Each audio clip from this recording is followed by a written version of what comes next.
मंत्रालय में जो प्रेस कॉन्फ्रेंस हमने रखी है, प्रमुखता से ये 3 विभागों को केंद्रित है।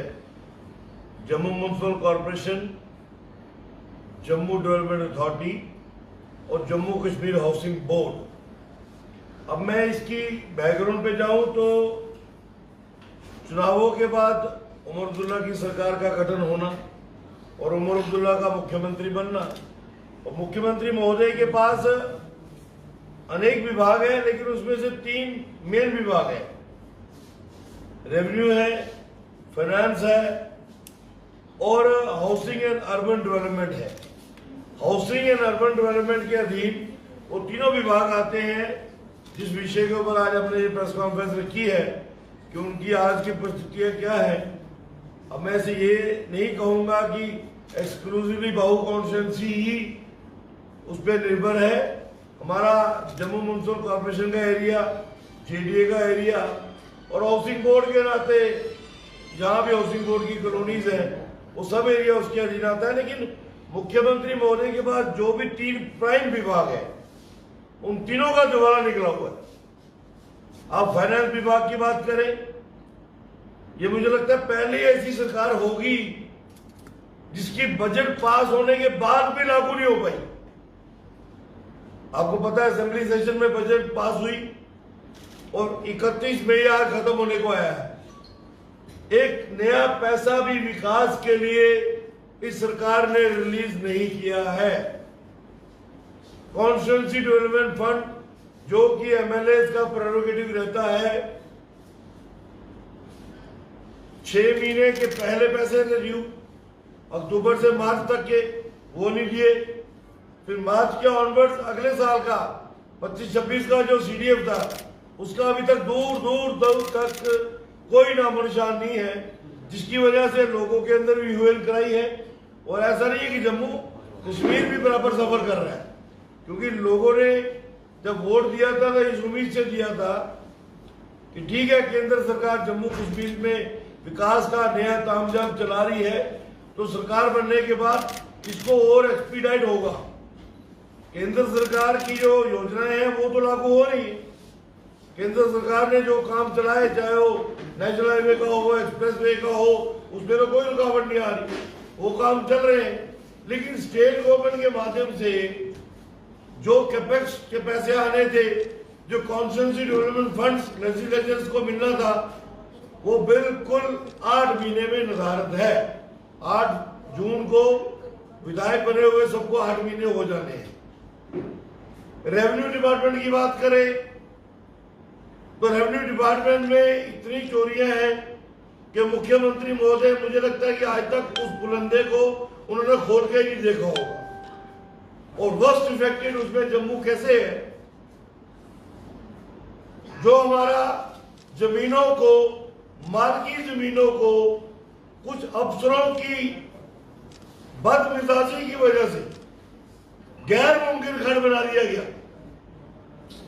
7 लाख कनाल जमीन की जम्मू की, चाहे वो जम्मू है, सांबा है, कठुआ है, जो जद्दी पुश्ती मालकी जमीनें थी, जब खरीदी हमने या किसी ने 15, 20, 25, 30 साल पहले तो मालकी थी, जब उसमें काम करने गए, उसको बेचने के लिए गए, वो गैर मुमकिन खंड हो गई।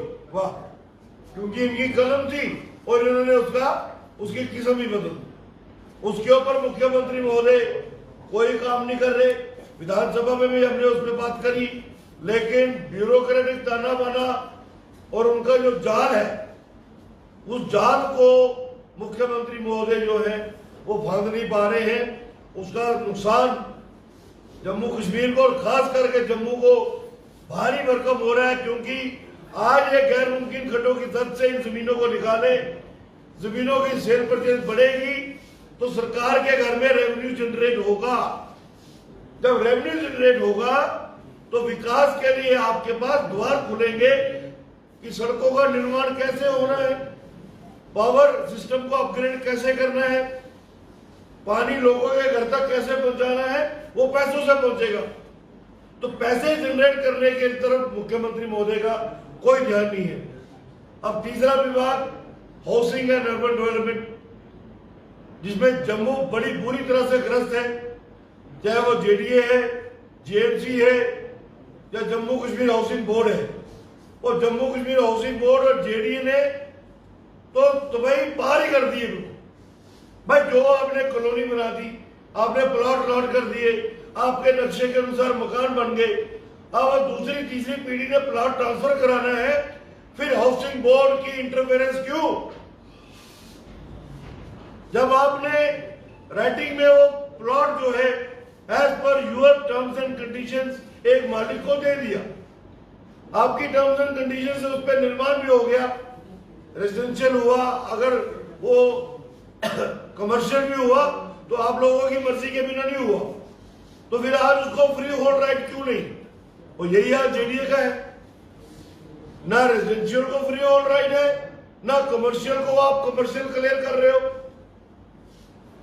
खास करके मैं कहूंगा मेरी भाऊ विधानसभा क्षेत्र के अंदर जितना भी बड़ा एरिया है, हम ट्रांसपोर्ट नगर को ले लें, हम फ्रूट मंडी वेजिटेबल मंडी को ले लें, आपने जब मंडी की दुकानें दी, उनको स्ट्रिपें दी, आपने एग्रीमेंट किया कि 40 साल के बाद आपका ये एग्रीमेंट रिन्यू होगा। 1980 में आपने एग्रीमेंट किया, 2020 में 40 साल पूरे हो गए, आज 5 साल हो गए हैं, वो एग्रीमेंट आप रिन्यू नहीं कर रहे, तो दुकान का क्या स्टेटस रहा? आज उनके सिर पे वो तलवार लटक रही है, बैंकों के करोड़ों रुपए के उनके कर्जे हैं, बैंक उनको फर्दर लिमिट्स एक्सटेंशन नहीं दे रहा, उनका बिजनेस खतरे में है, लाखों घरों की रोजी रोटी का साधन ये जम्मू के व्यापारी हैं। जम्मू की जितनी भी मार्केटें हैं, चाहे वो अप्सरा रोड है, चाहे वो छन्नी हिम्मत है, चाहे बाकी जितने भी कमर्शियल इदारे हैं, उसको हाउसिंग बोर्ड रेगुलराइज क्यों नहीं कर रहा है? उसको तत्काल रेगुलराइज करना चाहिए। जो आपके नॉमिनल चार्जेस हैं, लोग वो भी देने को तैयार है, हालांकि वो बनते नहीं है। जहां का नुमाइंदा होने के नाते मैं कहूंगा वो नहीं बनते, क्योंकि जब आपने प्लॉट दिया था, आपने उस वक्त के रेट के हिसाब से पैसे ले लिए थे, उसके बाद उस पर निर्माण हुआ। अगर किसी ने घर के अंदर दुकान बनाई है तो खुशी से अपने घर में दुकान कोई नहीं बनाता है। एक घर के अंदर से अगर कोई अपना ड्राइंग रूम, अपना बेडरूम, अपना लॉन काट के अगर दुकान बनाता है, उस परिवार की मजबूरी होती है। वो मजबूरी क्या होती है कि घर में बच्चे जवान बैठे हैं, डिग्रियां करके बैठे हैं, नौकरी नहीं है, उनको रोजगार खोल के देना है, उसको दुकान खोल के देनी है, इसलिए अपने घर के आंगन को काट के वहां में एक दुकान बनाएंगे और बेटा वहां कारोबार करेगा, अपने बच्चों का पालन पोषण करेगा। तो क्या गलत करेगा वो? तो मुझे लगता है कि मुख्यमंत्री महोदय को अपने हर विभाग को ध्यान देना चाहिए, लेकिन Jammu Kashmir housing board, JDA और जेएमसी की कारगुजारी के ऊपर सख्त दिशा निर्देश देने चाहिए। पॉलिसी मैटर है, पॉलिसी कमजोर है। जो 60 साल पहले की पॉलिसी थी वो 2025 में कैसे लागू हो सकती है? आप गांधीनगर के लोगों को बोल रहे हो कि अपने घर के आगे का 10 फुट का एरिया छोड़ दो, ये हमारा है। आपका था तो जब दिया तब क्यों दिया? 60 साल तक आप क्यों चुप रहे? आज गांधीनगर की सड़कें 40-40 फुट चौड़ी है, हमें नहीं चाहिए भाई 60 फुट की सड़क। आपके गांधीनगर के किस नागरिक ने आपको बोला, किस रेजिडेंट ने बोला कि मेरी सड़क 60 फुट की बना के दो? हमें 40 फुट की सड़कें मंजूर है। और मैं गांधीनगर के हमारे नागरिकों को, मेरे वोटर्स को आग्रह भी करूंगा कि हाउसिंग बोर्ड के दबाव में आकर अपने घर की स्ट्रिपों को खाली मत करो। जहां ये जबरदस्ती करते हैं, मैं आपका नुमाइंदा खड़ा हूं। जहां जबरदस्ती करेंगे मुझे बुलाइए, पहले मुझे पास करेंगे तभी मैं जबरदस्ती होने दूंगा। मैं कभी भी इनको अलाउ नहीं करूंगा कि किसी के घर की दीवार को जबरदस्ती तोड़े। लेकिन कुछ घरों को क्योंकि ट्रांसफर कराना है, प्लॉट बच्चे के नाम पे करवाना है, तो एक ब्लैकमेलिंग का हथियार जम्मू कश्मीर हाउसिंग बोर्ड ने बना दिया कि भैया ये प्लॉट तब तक ट्रांसफर नहीं होगा जब तक वो 10 फुट की स्ट्रिप नहीं छोड़ोगे। वो मजबूरी में छोड़ रहे हैं और लोगों की मजबूरी का फायदा जम्मू कश्मीर हाउसिंग बोर्ड ले रहा है। और जेडीए का भी यही हाल है। हमारा त्रिकुटा नगर है, डेवलपमेंट के नाम पे जेडीए एक पैसा लगाने को तैयार नहीं।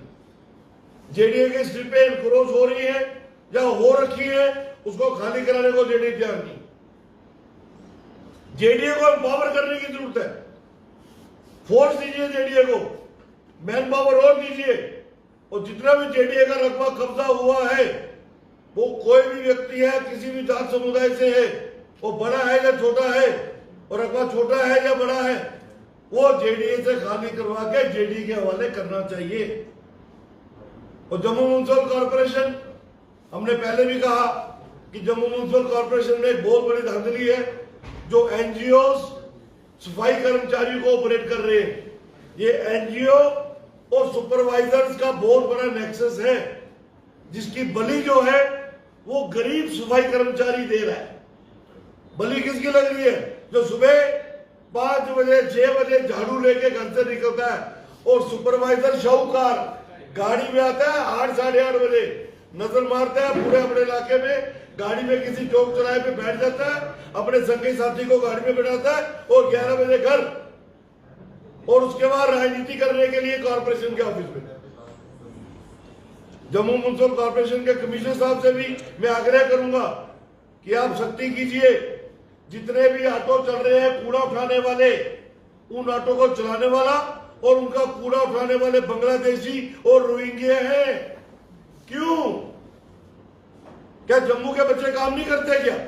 यहाँ बिलासपुर से लोग बैठे हैं, यहाँ छत्तीसगढ़ के लोग बैठे हैं, यहाँ बिहार की लेबर है, यहाँ यूपी की लेबर है, अरे आप उनको लगाइए ना, क्योंकि वो दिहाड़ी अपने हक की मांगते हैं। और जो लोग इन ऑटो को चला रहे हैं, ऑपरेट कर रहे हैं, वो मुफ्त में काम चाहते हैं। और बांग्लादेशी रोहिंग्या चोरी करने के जो मेन सरगना है, जम्मू के अंदर चोरों का सबसे बड़ा सरगना अगर कोई है, वो बांग्लादेशी और रोहिंग्या लोग हैं। उनको ऑटो में चलाया जाता है, वो खाली कूड़ा नहीं उठाते, वो पूरे जम्मू की रैकी करते हैं। त्रिकुटा नगर, चन्नी, हिम्मत गांधी नगर, किस इलाके से खाली कोई घर का सेवक आता है कूड़ा देने, उस घर में कोई नहीं रहता है, किस घर से खाली कोई अम्मा, माँ, बुजुर्ग माता आती है और कोई नहीं आता है, फिर वहां पे चोरियां होती है। ये सारा एक प्लान्ड स्ट्रेटेजी के साथ काम हो रहा है। तो पत्रकारों बंधुओं, आपके माध्यम से मैं ये चाहता हूं कि मुख्यमंत्री तक ये बात पहुंचे कि आपके तीनों मेन विभाग जो हैं वो ग्रस्त हो चुके हैं। तो ये मानना पड़ेगा कि आपकी लड़ सरकार भी जो है वो ग्रस्त हो चुकी है। लोग आपसे तंग हैं, लोग आपसे खाली रिबन काटने की तवक्को नहीं रखते हैं, लोग आपके मंत्रियों को खाली चीफ गेस्ट बनाने के लिए नहीं रखा है। लोग आपसे चाहते हैं कि आप जम्मू और कश्मीर की तरफ ध्यान अपना मजबूती से केंद्रित करो। आपके मंत्रियों को एक ही हथियार मिल गया, जब लोग पूछते कब होगा, पहले स्टेट बनी रहे, स्टेट बने में सब कुछ है यार। 14 से पहले कौन से आपने पापड़ बेल लिए? 14 से पहले तो स्टेट थी, तब तक आप सरकार में थे, तब कौन से बड़े काम ऐसे कर लिए? लेकिन मुझे लगता है कि मुख्यमंत्री महोदय को अपने मंत्रियों को भी सख्त हिदायत देनी पड़ेगी, खास करके जो जम्मू से सख्त हिदायत देनी चाहिए कि भैया ये बेबुनियाद सा जो हथियार है मत चलाओ, कि स्टेट बनेगी तो हम बड़ा कुछ कर लेंगे। अभी यूटी है, इसी सिस्टम में आपने यूटी के अधीन चुनाव लड़ा है, आपने वोट स्टेट के अधीन नहीं मांगा, यूटी के अधीन मांगा, तो फिर आपको यूटी के अधीन ही काम करने चाहिए। ये नाच ना जाने आंगन टेढ़ा काम नहीं होता, नहीं पहले स्टेट बनने दो। और मंत्रियों का यही एक डायलॉग हो चुका है, खास करके जो जम्मू को रिप्रेजेंट कर रहे हैं। कश्मीर वाले नहीं बोलते, जम्मू वालों को एक हथियार मिल गया है, स्टेट बनने दो, सब कुछ करवा देंगे।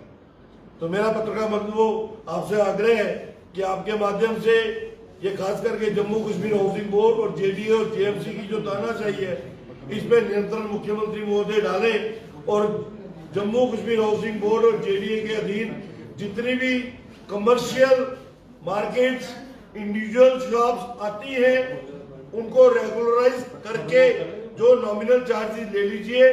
और जो लोगों के ऊपर एक तलवार लटका रखी है आपने ब्लैकमेल करने के लिए, उसको पीछे कीजिए, ताकि सभी अपना बनाया हुआ रोजगार चला सके और एक सुखद वातावरण जो है वो जम्मू के अंदर हम खड़ा कर सके। क्योंकि यही व्यापारी जो है वो जम्मू की इकोनॉमी की बैकबोन है। यही व्यापारी है जिनकी वजह से पैसा सर्कुलेट होता है, मार्केटिंग होती है, शॉपिंग करते हैं लोग। कोई बाजारों में जो जाते हैं लोग खाने पीने के लिए, परचेजिंग के लिए, तो वही पैसा सर्कुलेट होता है, क्योंकि ये मार्केट इस्टेब्लिश हो चुकी है। आप इनको कोई बंद नहीं करवा सकता, ना ही हम बंद करवाने देंगे, ना ही इन पे कोई कार्रवाई होने देंगे, ना ही इन्होंने कोई वायलेशन करके बनाया है।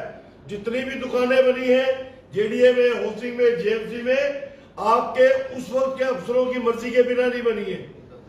वो चाहे डील कुछ भी हुई हो, लेकिन उनके इशारों के बिना नहीं बनी है। ना इनको हम कभी बंद करने देंगे, ना उखाड़ने देंगे। उसका बेहतरीन तरीका यही है कि इनको रेगुलराइज कर दीजिए, इन मार्केट्स को, इन दुकानों को, और इनसे नॉमिनल चार्ज ले लीजिए, ताकि ये आराम से अपना काम कर सके।